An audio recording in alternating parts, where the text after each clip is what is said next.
everyone, I'm Rhett Shull. This is Dylan Adams, and today we're talking about slide guitar, but a little bit different than what you might be used to, because we're talking about slide guitar in standard tuning, which I think is actually how I should have learned slide guitar all those years ago. Now, if you don't know Dylan, he is, I think, one of the best slide guitar players out there today, truly. I genuinely believe that. Too kind, too kind. Thanks, man. Time feel, his phrasing, his pocket, everything about his playing is amazing. I'll have his channel, his Instagram linked down below.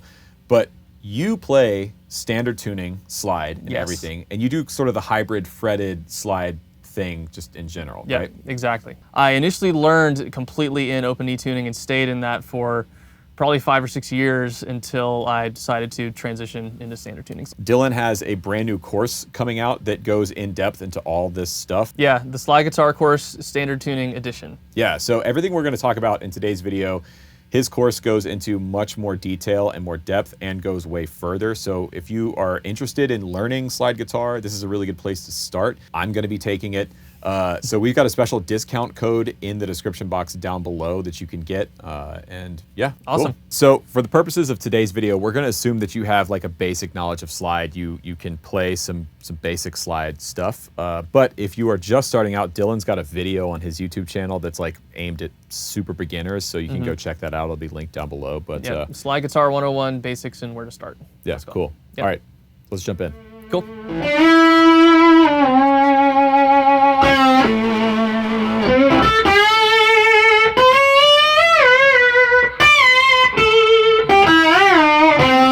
So I think where we should start is maybe some classic slide licks, a la, Dwayne or Derek, but in standard tuning instead of open E.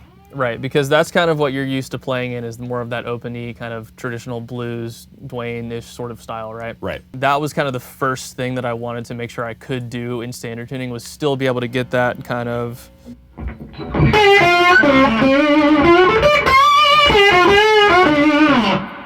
sound, right? Because that's, as much as I wanted to find my own voice, like that's my favorite stuff. You know what I mean? Like that is the sound. The way that I do that is I kind of figured out a certain kind of particular scale shape of the pentatonic scale, the minor pentatonic scale, which is pretty much taking the typical box shape that you would play in open tuning and just translating it right over to standard tuning. Okay, so we're gonna be in the key of A here. So let's play like an A7 chord. And Cool. All right.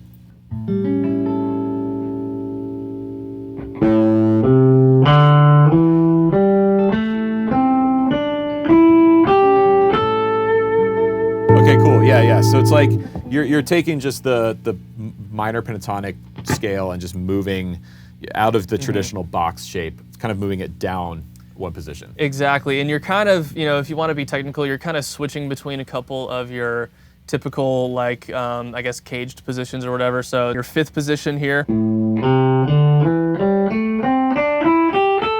and then your first position. It's kind of combining those. So we're starting out going as if we were in the fifth position, and then switching to our first position. Then we kind of switch back to our fifth position here. So if you wanted to be technical about it, then that's kind of what you're doing. And that, I think, is the key, how you switch positions going. Exactly. Because then you can just go. Exactly, yeah. And especially for, a lot of your classic open tuning licks like this right here.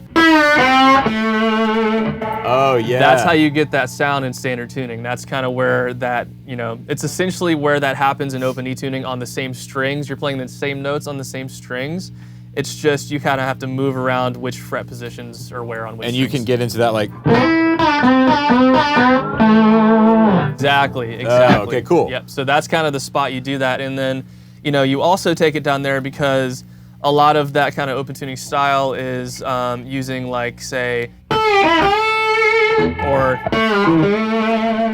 and so taking it down to this position lets you do that same type of lick on the higher octave, just like you would in an open tuning. Right? Okay, cool. Nice. So that's step one, is just take your minor pentatonic box shape that you know, and instead of playing it in the standard box position, just spreading it out into this different position. Exactly. All right, so let's take that same concept, but go for a different position, maybe like a fifth string root minor pentatonic scale. So maybe like key of D here. Yeah. How would you do that? For sure. So For that, it's the same idea. We're taking the pentatonic scale, but just kind of stretching it across more of the fretboard. And this one isn't so much replicating the shape of an open tuning, but it allows you to get some of those more open tuning kind of sounds. So, okay.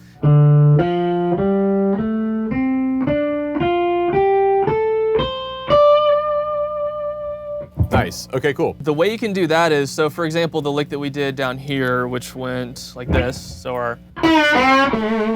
so first we'll kind of just take that into the key of D in our original box we were in, so that'll be like, so that's using our, you know, first box shape that we just learned, you know, a second ago in the key of A. Doing it in this A string root position here, then we would go like this.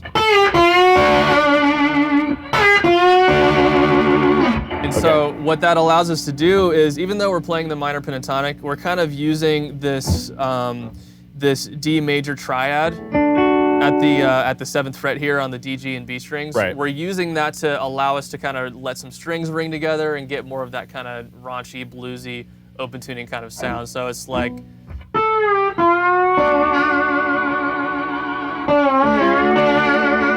You get that kind of a thing going on. If you were thinking less of a bluesy sort of sound and more of a major sound, you can get your like sus4, like.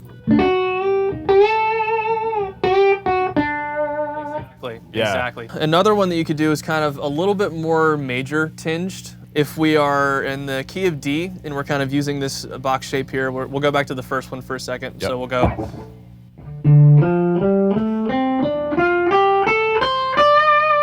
So using that shape, you can kind of add a little bit more of a major flavor to it by, instead of playing your flat 3 interval right here, you replace that with your 3 and 2. So it almost kind of becomes Mixolydian in a way. So it kind of ends up being this, like, and so on, right? So you can do things like this where you're like, yeah. Right? So you're just kind of like sliding up into that, I guess, 11th fret right there on the G string, or your major 3rd interval, and just kind of, and you can do that amongst all of these other licks we've already worked on. So like. Cool. So I'll just play like a D, you know, 9 chord here, and just maybe stay in that position there, and maybe show us a couple of licks.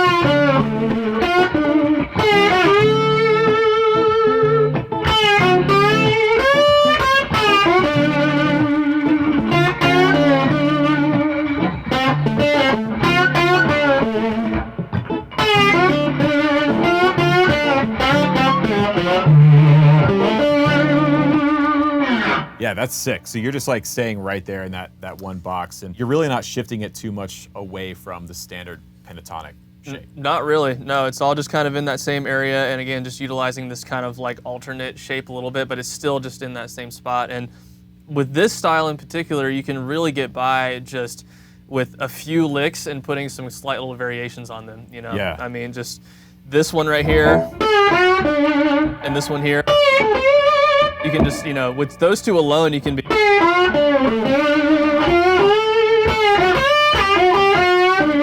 There's a lot you can do just with that little area right there. Yeah, so. man.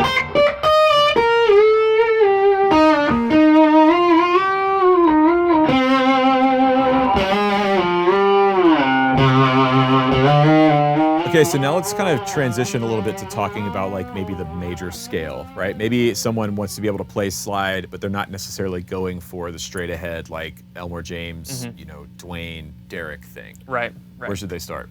Well, essentially just choose a string and choose a key and learn the major scale on that one single string going up the fretboard horizontally. The major scale is always going to be the same series of whole steps and half steps. So it's going to be whole, whole, half, whole, whole, whole, half every time. So if you do it without the slide first, let's be in the key of C, starting from the G string, for example. So I might go like this. So there's our root note right there on the G string, 5th fret, and then I would go whole, whole, half, whole, whole, whole, half.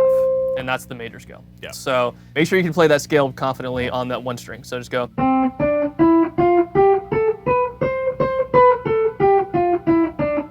And then once you're comfortable with that, try it with the slide. So.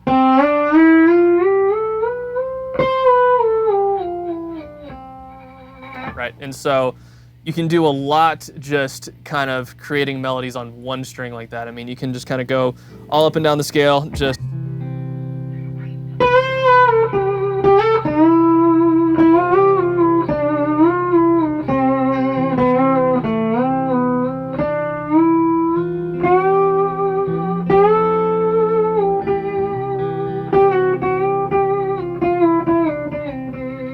And that's a really great way to practice your intonation, which is like the most important thing with slide. Yep. I like how when you first ran up the scale, you didn't pick every single note. You picked a note and let it just go. Just let it sustain as long as you can until it starts to really die out, then pick it again. But yeah, that's something I like to teach my students is just like, pick the note and just as long as it'll go sustaining, just try to get up the entire scale. Something I like to do as well is put on some sort of like drone playing in the background. So just a constant like power chord or something in the background, and practice my scales that way, because it gives your ear a reference point for you to tell how in tune you are. And then maybe to take that a step further, you know, we don't play music, we don't improvise and play melodies by going, you know,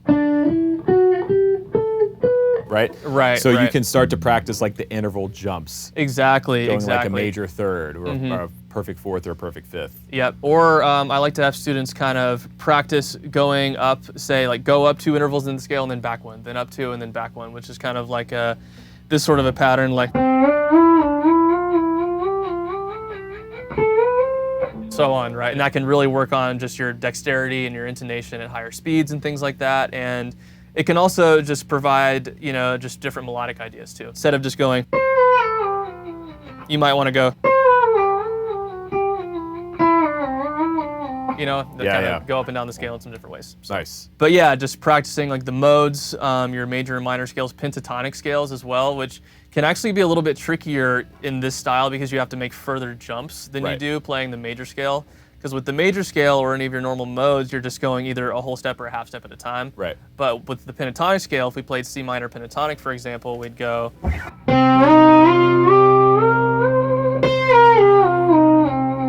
And we're having to cover a wider span of the fretboard with fewer notes, right? Yeah. And I think it also just increases your understanding of scales in general, because like the guitar is kind of just laid out in a weird way, you know, that we have to have all of these specific shapes and things that we kind of rely on muscle memory to play them, but as soon as you have to play them across the whole fretboard on one string, you just kind of have to know how that scale is built in order to do it, right? Exactly. So it can really just kind of improve just your understanding of what you're playing in general.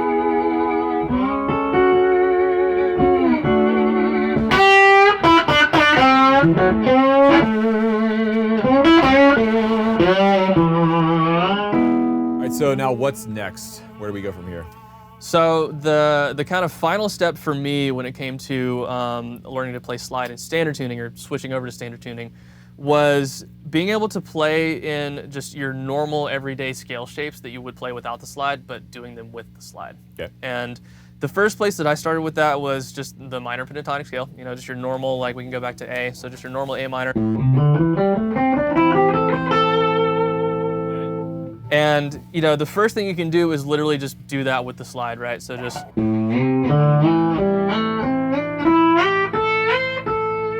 This is where I've gotten stuck when taking slide to standard tuning, is you end up doing this like ping pong thing in the minor pentatonic shape where you're like.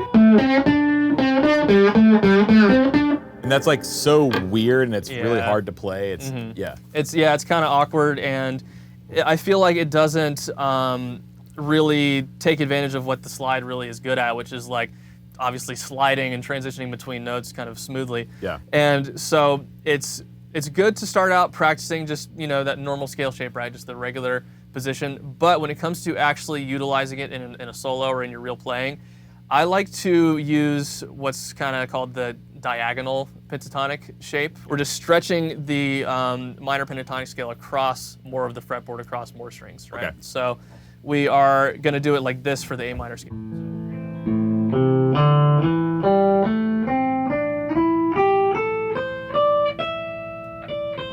And what that allows you to do is, first of all, you know, move within a larger range of the scale, right? We get to go all the way up to our 5th up here on the high E string. Yep. In this key. And so not only does it give you a wider kind of span of the fretboard, but there are more instances of sliding across 3 intervals on 1 string. Because when you're doing the normal pentatonic shape, you are literally just playing 2 notes per string. You're going 1, 2, 1, 2, 1, 2. But with this shape, it allows you to go get 3 notes there. That gives you a lot more room to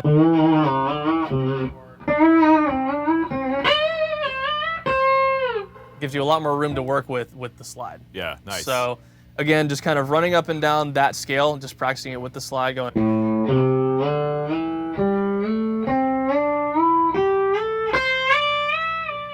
So on. Take the slide off and come up with a very short, simple phrase that you would normally play without the slide, and then try to recreate it with the slide. Cool. Yep. Cool. So, for example, I might go like this without the slide. I might go. What you have to do is kind of think about what notes are you actually playing there when you do that, right? So, when I go, I'm bending up, roughly a whole step. Say I go, then I'm bending up to this note here, right? So this 5th or this E note in the key of A. So you have to actually put the slide up here at the 9th fret to hit this E note and actually kind of move the slide up there and then back down, back to your original scale position. So that would look like this. You'd go. So you have to be a little more conscious of exactly like what notes you're hitting when you're playing these licks without the slide, right? So you can, recreate them with the slide. And that's cool too, because with the slide, it opens you up to doing slightly different things. So instead of just going, with the slide, you could do something maybe more like